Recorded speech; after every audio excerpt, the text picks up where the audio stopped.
Welcome to the channel where we better help you understand supply chain management and planning.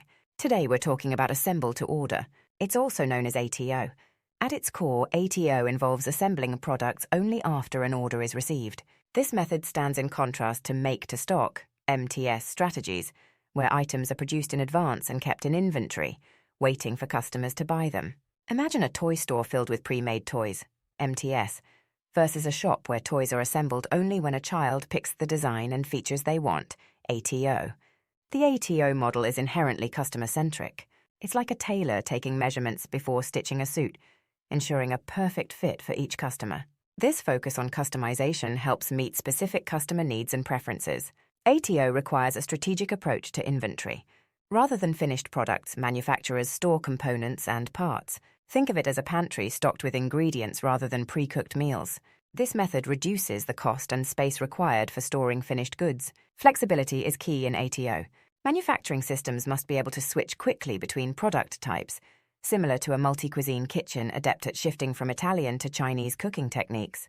ATO can affect lead times, the time between order placement and delivery. Manufacturers strive to minimize these times to enhance customer satisfaction, akin to reducing the waiting time for a meal at a restaurant. Effective ATO requires sophisticated planning and scheduling systems, much like an air traffic control system managing the arrivals and departures of different aircraft, in this case product components, efficiently. So what are the advantages of assemble to order? Well, there's the customization for one. ATO allows for high levels of product customization, meeting diverse customer demands. There's also reduced inventory costs.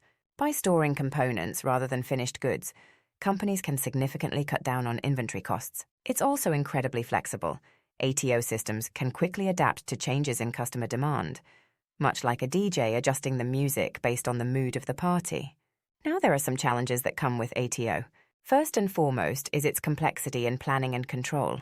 Coordinating the assembly of diverse products from a common set of components can be as challenging as a juggler keeping several balls in the air simultaneously. It is also highly dependent on suppliers. Just as a chef depends on timely delivery of fresh ingredients, ATO manufacturers rely heavily on their suppliers for component availability. So make sure your suppliers are up to snuff before adopting an ATO model. And finally, it often requires significant investment in technology and training, akin to equipping a kitchen with the latest appliances and training the staff to use them. So what are some of the real-world applications of ATO? Car manufacturers often use ATO to allow customers to choose from various features like color, engine type, and accessories. Companies like Dell assemble computers based on individual customer specifications. Some furniture companies also offer customization options, assembling products based on specific customer preferences. Assemble to order is a dynamic and customer-focused approach in the manufacturing and supply chain world.